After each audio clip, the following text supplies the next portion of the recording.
Halo, assalamualaikum warahmatullahi wabarakatuh. Salam sejahtera untuk kita semua. Kembali lagi bersama saya Dwi Elvina di podcast Gerak Aceh. Nah, di sore yang berbahagia ini kita akan berbincang santai mengenai partisipasi remaja di ranah publik, meningkatkan akses dan kesadaran tentang hak-hak kesehatan seksual dan reproduksi bersama dua orang muda yang lebih paham mengenai isu yang akan kita bicarakan pada sore hari ini. Baik, sebelumnya kita perkenalan dulu kali ya dengan Kakak namanya siapa dan dari mana?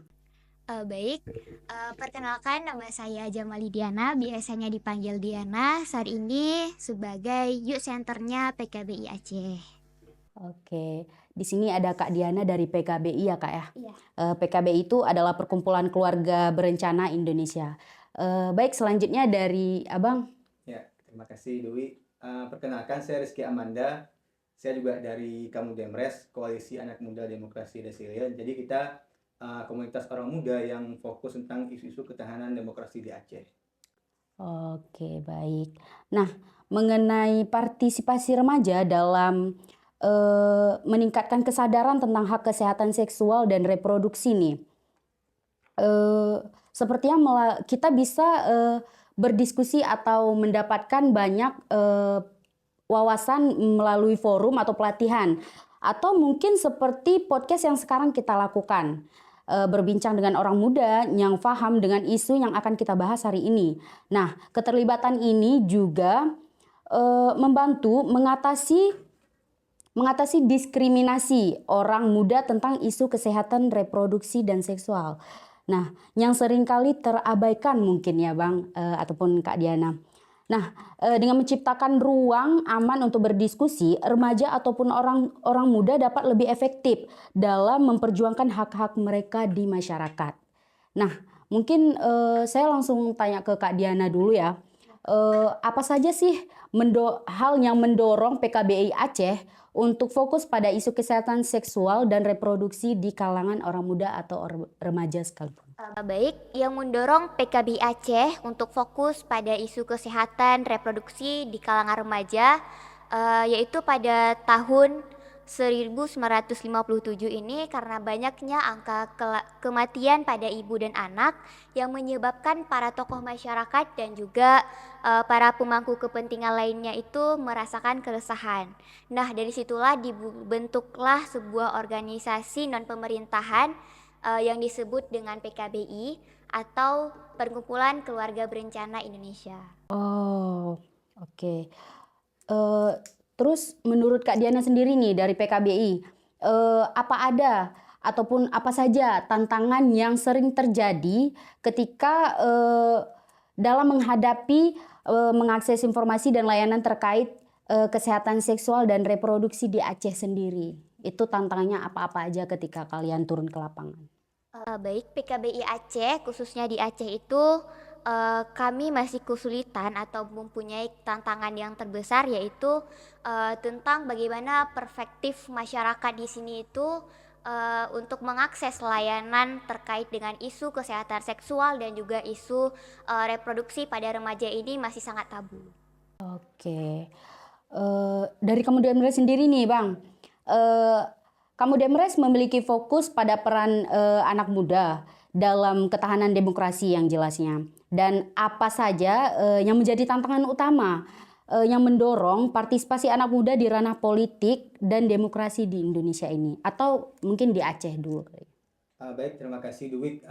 Sebenarnya kalau kita ngomongin tantangan, itu kembali lagi kepada orang muda itu sendiri sebenarnya. Kalau saya melihat bahwa sebenarnya kawan-kawan muda sadar nggak sih kalau berdemokrasi atau partisipasi kawan-kawan di ranah politik itu adalah sebuah hak yang tidak bisa dikelompok-kelompokkan. Kan stigma yang sering terjadi bahwa ketika kita diskusi dengan kawan-kawan, masih banyak kawan-kawan muda yang berpikiran bahwa ngomongin politik itu adalah urusannya orang tua, Ya. orang-orang tua di warung kopi, dan sedangkan anak muda itu ya santai aja nggak sih dulu gitu. Ya, Itu yang walaupun sekarang di beberapa tahun terakhir di dinamika pemilu dan pilkada kita melihat bahwa orang muda hari ini sudah cukup aktif dalam partisipasi mereka dalam berpolitik misalnya. Namun ada memang beberapa tantangan yang kita hadapi ketika misalnya berbicara pemilu dan pilkada kemarin, yaitu orang muda belum sepenuhnya menjadi pemilih cerdas. Kan kalau kita berbicara di pemilu kemarin tuh ya, pada pemilu tahun ini tuh bonus demografinya ada di orang muda gitu, karena suara orang muda akan mendominasi. Tapi kalau saya melihat bahwa orang muda seperti apa sih yang akan mewakili bonus demografi ini gitu? Apakah orang muda yang sekedar ikut-ikutan? Apakah orang muda yang apatis? Atau itu orang muda yang benar-benar menentukan arah politik mereka adalah perubahan untuk bangsa? Misalnya, dulu kan kemudian juga berbicara demokrasi kan skopnya luas nih ya, Dwi kan. Jadi kita juga berbicara kalau pemilu kemarin kita fokus juga ke isu money politik. Jadi sebenarnya orang muda ini masih terpapar nggak sih dengan namanya politik? Jadi ini yang terus kita upayakan di semua lingkup demi menjaga keutuhan demokrasi kita di Aceh gitu. Oke, betul. Jika berbicara tentang meningkatkan kesadaran tentang hak-hak kesehatan seksual dan reproduksi tadi nih Bang, dari Kamu Demre sendiri melihat hubungan antar partisipasi remaja dalam demokrasi dengan upaya mereka dalam memperjuangkan hak-hak mereka, termasuk hak kesehatan seksual dan reproduksi. Gimana? Makasih, menarik ya.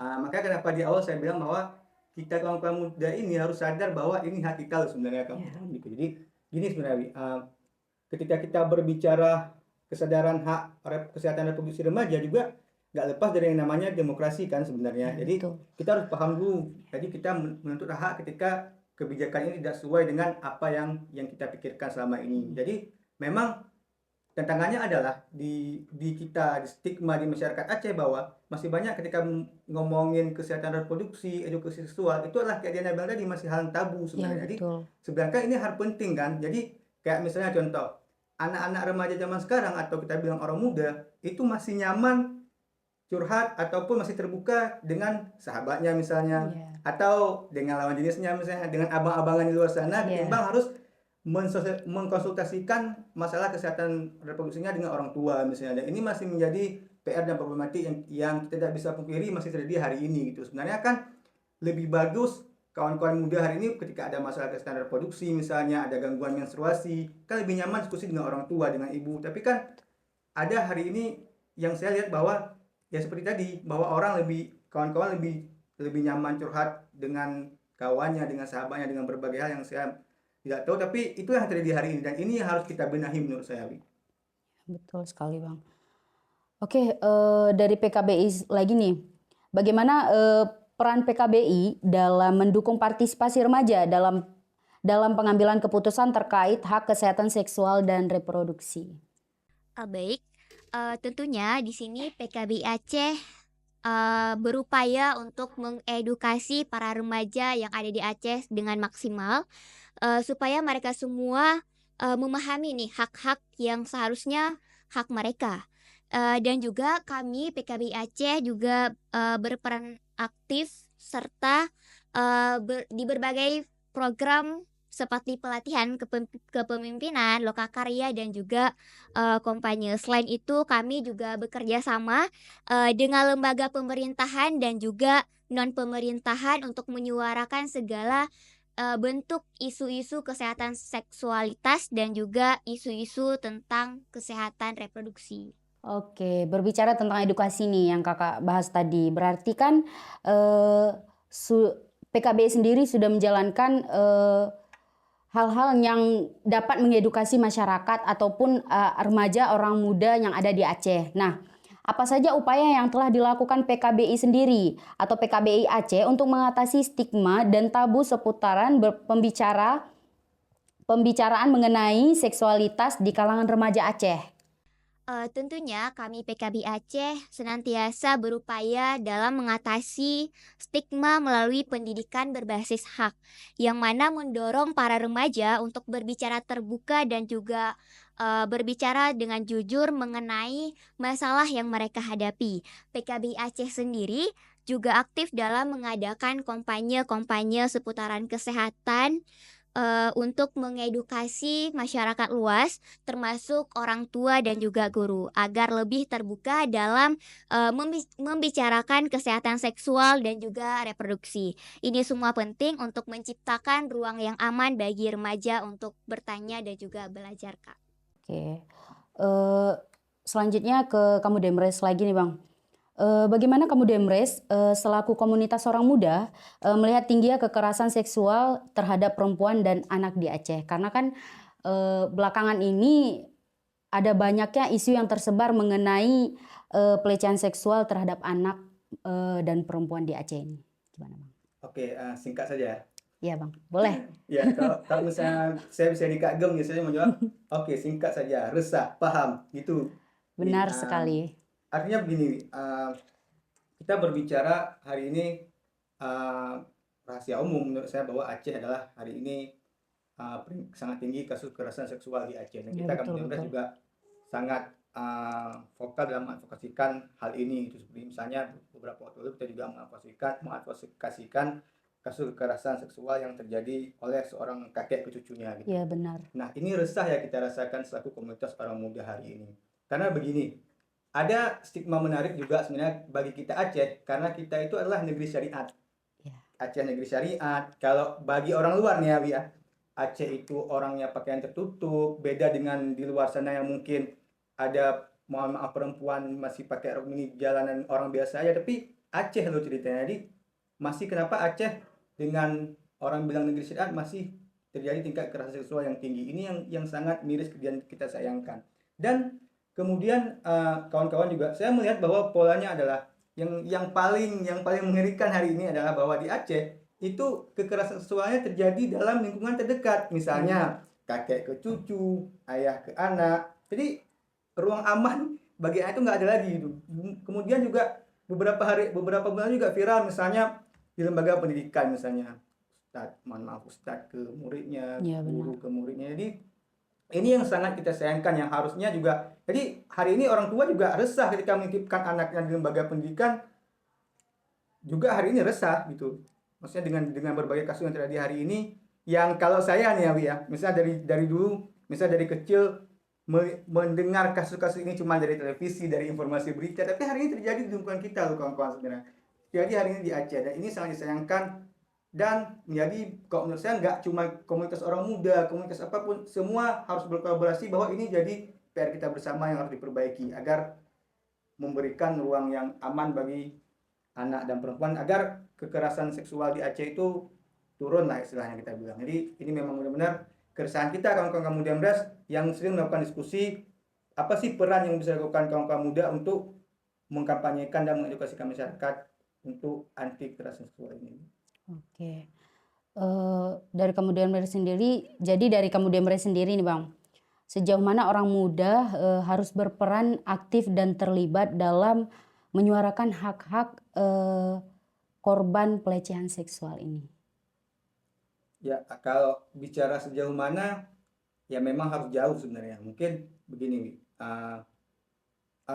kalau kita berbicara kekerasan seksual, mungkin kayak kemarin kita juga buat aksi ya, kalau dulu juga ingat kawan-kawan pemuda juga Ya benar, berkolaborasi dengan betul-betul. berbagai macam komunitas muda lainnya buat aksi di Mahkamah Syariah Ya, gitu. betul. Untuk mengadvokasikan juga, bahkan kita juga masuk ke dalam ketika kita tidak didengar gitu. Nah, Dengarkan.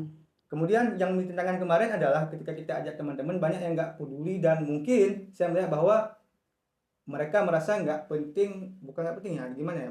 Maksudnya gini, saya pengen bilang bahwa kenapa kita harus peduli, kenapa orang muda harus berperan? Bayangkan bahwa korban itu adalah adik kita perempuan, kakak kita perempuan, bahkan ibu kita seorang perempuan loh sebenarnya. Jadi sehingga kita harus peduli sebenarnya dengan isu ini, harus komunitas apapun saya rasa dengan isu apapun juga harus peduli dengan isu ini gitu. Jadi sangat penting bahwa kemudian orang muda berperan, karena apalagi kan sekarang eranya medsos yang bagus ya, misalnya kayak apa-apa yang viral bakal ditangani cepat gitu. Jadi saya rasa dengan bagusnya perkembangan media sosial sekarang, kita bisa melakukan campaign nih misalnya ketika ada kasus, mengadvokasikan atau minimal edukasi ya di media sosial gitu. Jadi memberi kesadaran dan pemahaman ke masyarakat soal isu ini gitu. Jadi menurut Bang Rizky sendiri, jangan dari komunitas saja nih, tapi dari seluruh elemen masyarakat gitu. Oke, langsung ke Kak Diana lagi ya. Gimana nih menurut Kak Diana sendiri dari PKBI pentingnya kolaborasi antara organisasi masyarakat sipil, pemerintah dan remaja dalam memajukan hak-hak kesehatan seksual dan reproduksi remaja atau orang muda? Baik Kak, tentunya seperti yang kita ketahui semua bahwasanya kolaborasi antara organisasi masyarakat sipil, pemerintahan dan juga remaja ini sangat penting dilakukan, karena seperti yang kita ketahui pemerintah memiliki peran yang besar dalam mengambil suatu kebijakan, sementara organisasi ataupun masyarakat sipil dapat menjadi penghubung antara kebijakan dan juga kebutuhan remaja, di lapangan. Nah, remaja sendiri perlu dilibatkan sebagai agen perubahan yang dapat memberikan perspektif langsung tentang tantangan yang mereka hadapi. Nah, dengan kerjasama yang baik seperti inilah kita semua dapat menciptakan sistem yang lebih inklusif dan juga responsif terhadap kebutuhan remaja-remaja yang ada di Aceh. Nah, saya sendiri juga penasaran nih Kak, gimana sih, cara PKBI Aceh itu melibatkan remaja secara langsung, dalam program-program yang mereka jalankan atau yang akan mereka jalankan gitu? Baik, kami PKB Aceh senantiasa melibatkan remaja melalui berbagai program partisipatif seperti pelatihan dan juga penguatan kapasitas remaja, forum diskusi dan juga kegiatan advokasi-advokasi lainnya mengenai sekilas isu seksualitas dan juga mengenai kesehatan reproduksi. Oke, sedikit lagi, eee, mengenai tentang mengajak remaja-remaja untuk tergabung, menjalani program kalian nih, sudah sebanyak apa dan dari kalangan remaja mana aja tuh? Misalnya seperti mahasiswa ataupun dari gampung-gampung, remaja dari gampung gitu. Nah, kami di PKBI Aceh, adanya sebuah platform bagi remaja yaitu, adanya forum nih youth center ataupun forum remaja, PKBI Aceh, yang mana di dalam forum ini kami, selalu melakukan advokasi-advokasi kepada masyarakat luas terutama, di, remaja-remaja yang ada di LPKA. Dan juga senantiasa kami turun ke lapangan seperti sekolah-sekolah yang mana yang menjadi, pendengar ataupun penerima, ilmu yang kami sosialisasikan adalah anak-anak usia sekolah. Dan juga di dalam, forum ini, di dalam, Youth Center PKBI Aceh ini kami, merekrut, remaja-remaja dari tingkat SMA sampai dengan mahasiswa, Kak. Oke, berarti ini buat teman-teman yang ingin tergabung ke PKBI boleh ya, boleh Boleh banget banget. sepertinya. Nah, eee, mungkin langsung ke Bang Rizky ya, bagaimana kamu Demres sendiri mendukung remaja, dalam mengatasi tantangan yang mereka hadapi dalam lingkungan sosial politik yang seringkali tidak inklusif terhadap suara mereka sendiri? Ya, Ya. terima kasih. Eh, yang pertama kita selalu memberikan ruang yang pertama karena itu paling penting Iya sebenarnya akses benar. dan ruang ketika kita melakukan kajian kita mengadvokasikan kan kebetulan kamu Demres kan didampingi oleh Gerak Aceh Ya. kita sering mengadvokasikan kebijakan-kebijakan ketika tidak sesuai dengan hal-hal yang kita anggap selama ini tidak benar gitu misalnya ada kebijakan-kebijakan pemerintah yang melenceng atau tidak ditangani misalnya kita sering berbicara atau mengadvokasikan isu-isu kawan-kawan disabilitas kawan-kawan minoritas yang selama ini suara mereka kurang didengar di pemangku kepentingan misalnya. Kita selalu beri ruang seluas-luasnya untuk melakukan diskusi dan mengadvokasikan misalnya. Misalnya contoh kemarin kita beberapa kali juga ikut membantu advokasinya kawan-kawan disabilitas, aksesibel di dalam publik yang belum akses bagi kawan-kawan disabilitas. Dan itu selalu kita berikan ruang agar mereka punya jalan nih misalnya untuk mengadvokasikan kebutuhan mereka dan kita selalu Gerak Aceh itu selalu memberikan ruang melalui Kamudia Meras untuk kawan-kawan muda ini mengadvokasikan kebijakan-kebijakan tersebut gitu. Jadi ada hal-hal yang ataupun ada akses yang diberikan untuk kawan-kawan muda ini langsung bisa mengadvokasikan kebutuhan mereka. Kan kebutuhan kawan-kawan ini beda-beda Iya dengan benar. skup yang berbeda-beda juga. Misalnya ketika kita berbicara kawan-kawan minoritas, itu kan juga kawan-kawan muda minoritas kebutuhannya berbeda dengan kawan-kawan muda disabilitas gitu. Jadi ada hak-hak yang harus dipenuhi oleh pemerintah kepada semua dan mencakup semua isu kelompok muda ini, dan itu selalu kita akomodir agar benar-benar terwujudnya yang namanya demokrasi. Jadi ketika hak kawan-kawan ini semua terpenuhi, itulah baru berjalan demokrasi yang baik itu menurut kita di Kamu Dempres.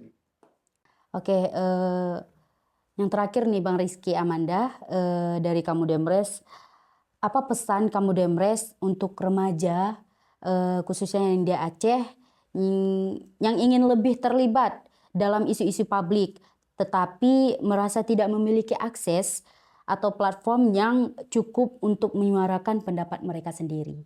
Ya, mungkin gini kepada kawan-kawan di luar sana yang mungkin selama ini pengen juga berpartisipasi tapi akses yang dirasa kurang gitu. Jadi kawan-kawan bisa gabung dengan berbagai macam komunitas yang saya rasa hari ini juga sudah lumayan banyak ya, misalnya kayak kita Kamu Dempres dan banyak juga komunitas-komunitas muda yang lainnya yang bisa jembatan kawan-kawan untuk bergabung. Jadi kan istilahnya gini, orang kan hari ini pesimis, jadi ngapain sih, kayak nggak ada gunanya juga kita bergerak. Jadi intinya kita optimis dan harus selalu, kalau nggak kita mulai siapa lagi gitu. Jadi artinya adalah kita harus berani untuk menyatakan diri sendiri misalnya untuk mulai dan terlibat aktif di berbagai macam ruang lingkup komunitas yang membahas isu-isu strategis tentang isu-isu orang muda di Aceh hari ini. Oke, terima kasih Bang Rizky Amanda. Langsung saja ke Kak Diana.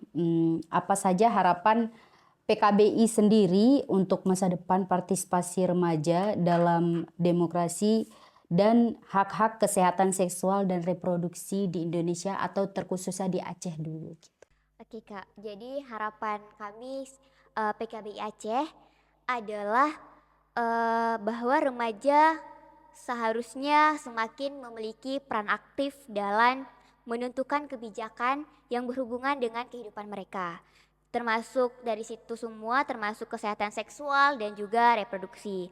Nah, kami berharap semakin banyak remaja yang tidak hanya menjadi penerima kebijakan dari pemerintah, tetapi juga mereka semua menjadi penggerak perubahan yang dapat mempengaruhi arah kebijakan di publik ke arah yang lebih baik. Seperti itu. Oke, jadi partisipasi remaja dalam ranah publik ini sangat penting teman-teman semua untuk meningkatkan akses dan kesadaran kita mengenai hak-hak kesehatan seksual dan reproduksi. Nah, ruang partisipasi dan inklusif ini kemungkinan atau memungkinkan remaja yang untuk menyuarakan pandangan mereka sendiri, membantu dalam pengambilan keputusan, kontribusi terhadap kebijakan yang mempengaruhi kesehatan mereka sendiri. Mungkin itu saja untuk sore yang berbahagia ini. Terima kasih untuk teman-teman semua yang menyaksikan podcast kita hingga selesai, dari awal hingga selesai. Ada sedikit lagi nih, sepertinya PKBI hari ini berulang tahun. Selamat ulang tahun untuk PKBI yang ke-67 tahun ya, betul Kak Diana? Betul. Oke, semoga kedepannya menjadi lebih baik dan menebarkan kebaikan untuk seluruh masyarakat dan membantu masyarakat dalam menyuarakan hak-hak mereka, terkhususnya tentang hak-hak mereka mengenai seksual dan reproduksi ini. Mungkin ini saja, saya Dwi Elvina. Mohon maaf apabila ada kesalahan kata dari saya, karena sesungguhnya kesalahan itu datang dari saya sendiri dan kebenaran hanya milik Allah Subhanahu wa Ta'ala. Assalamualaikum warahmatullahi wabarakatuh. Salam sejahtera untuk kita semua. Terima kasih.